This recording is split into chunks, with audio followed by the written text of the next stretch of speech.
Christy Armstrong feared she was going to be killed. She knew who would do it. She begged the police for help. But nothing she did could save her. Now her parents and friends are demanding change in the hope of saving others. Are you going to help me as soon as without me? Are you going to help me run her over? Did you ever think he would do something like this, though? Oh, you know, I have gut feelings. Yeah. And for about 3 months beforehand, I kept saying to Christy, please be careful, please be careful. I just have a horrible feeling. And she'd go, oh, yeah, I'm right. But Yeah. no, she wasn't. Donna and Peter are grandparents, but they've stepped into the role as parents for the 3 girls after their daughter, the girls' much-loved mum, Christy, died in a violent, merciless and maniacal car crash. Like we've always said to Christy that if anything had ever happened, that we would look after the girls. Yeah, that was her wish. Yeah. And they're our lives now.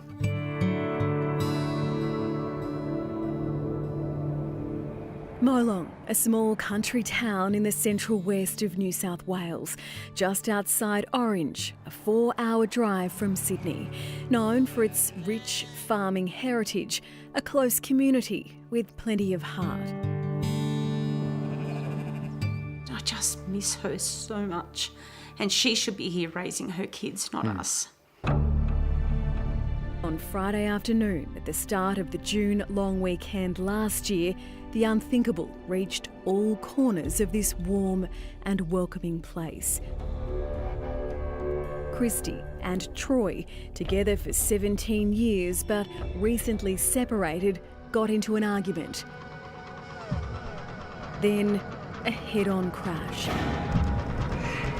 Mum Christy, at the wheel of her bright green car, was killed instantly. 2 passengers in the back seat were injured but survived. Husband Troy was driving the ute. Christy was just a few hundred metres from home. He was waiting in her path and hit the accelerator. Police say reaching speeds of 140 kilometres per hour. She swerved, but she didn't stand a chance. It soon became apparent to police that there was more to this tragic car crash on a quiet street on the outskirts of town. Almost immediately, detectives began investigating it as a horrific case of domestic violence. Troy Armstrong was charged with the murder of his wife, Christy. He survived critical head and spinal injuries, spending his recovery in custody. In the lead up to the crash, there were warning signs, holes punched in walls, degrading language. We could see it in her face. There was a lot of weight loss and everything and that sort of thing. But that was also him calling her disgusting names, and she just stopped eating. There were abusive messages, threats. So what's the point? It's either I die or you die. Christy contacting her friends. He's home now, telling me he wishes I would die. He's just going and going, laying in bed next to me, telling me how much he hates me. He had said to Christy, if you go, when you come back, the house is going to be burnt down, the cat will be dead, and I'll be dead as well. And this, a chilling confrontation at the family home between Christy, Troy, and another man. Well, the cops are on their way anyway. What, for breaking my own window? Congratulations. Troy smashed the windows, took the car keys and the family car. Are you going to help her as soon as without me? Are you going to help me run her over? Where's the car? Not your car! Where is it? At your house? No. You don't know! Christy took out an apprehended violence order against Troy. 7 months later, she was dead. Troy, a former prison warden, at the time of the crash, was working as a tree lopper.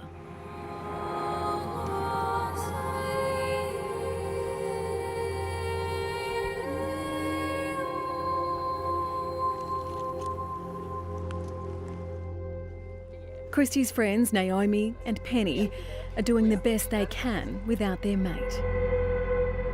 Naomi is speaking up for her lost friend. Before her friend was killed, she says Christy tried to get help.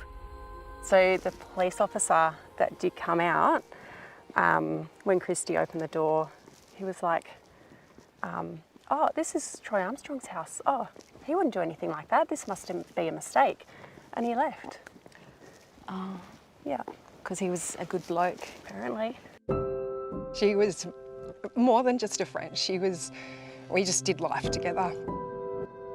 She slept next to me the night that my husband died. Like, she was my everything. Penny also tried to protect her friend. I came over and saw smashed holes in the wall. I sat round the corner one night when she called me and said he's angry, and I said, well, I'm going to stay round the corner until he gets home and you let me know when it's okay. Christy's handwriting, the words "forever with her, lots of love, Christy," tattooed on her arm. All these programs out there for warning signs for women and how we can support them, and that's awesome. But there needs to be men who step up and go, what are you doing? Pull your head in. It's too late for Christy, but her mum and dad are speaking up in the hope that the domestic violence epidemic gets the attention and resources it needs. What did go wrong, do you think, for Christy? I think there was just not enough support groups in the local community and not enough training for those in those support groups, plus the police as well, I think, and probably not enough staff as well. She was promised that somebody would come out and put in cameras, change the locks, do this and that, and nobody came out. Yeah, but even perhaps a specialised police officer who knows all the legals and whatnot to have that contact instead of just, the local police officer coming out. And it's just now sort of trying to keep her memory alive and try to do our little bit to raise the awareness of domestic violence, that every case is not the same. Like, every case has to be handled differently, and that you've got to have respect. And there are consequences if you don't. In May this year, Troy was ordered to appear in court for the first time since the crash, charged with Christy's murder. He was also accused of breaching an AVO, but before a committal hearing could get underway, and almost a year to the day that Christy was killed, Troy Armstrong ended his life in a jail cell. Selfish to the end. Yeah. Yeah.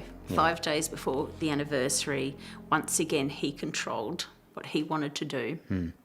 Yeah, and to some extent it was initial relief. Now we've sort of been cheated. Yeah. That we won't have the opportunity to see him found guilty.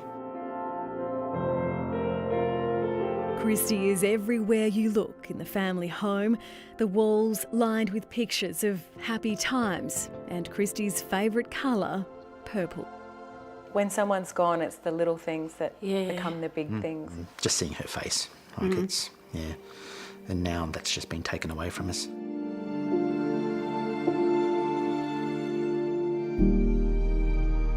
To just not hear her voice anymore.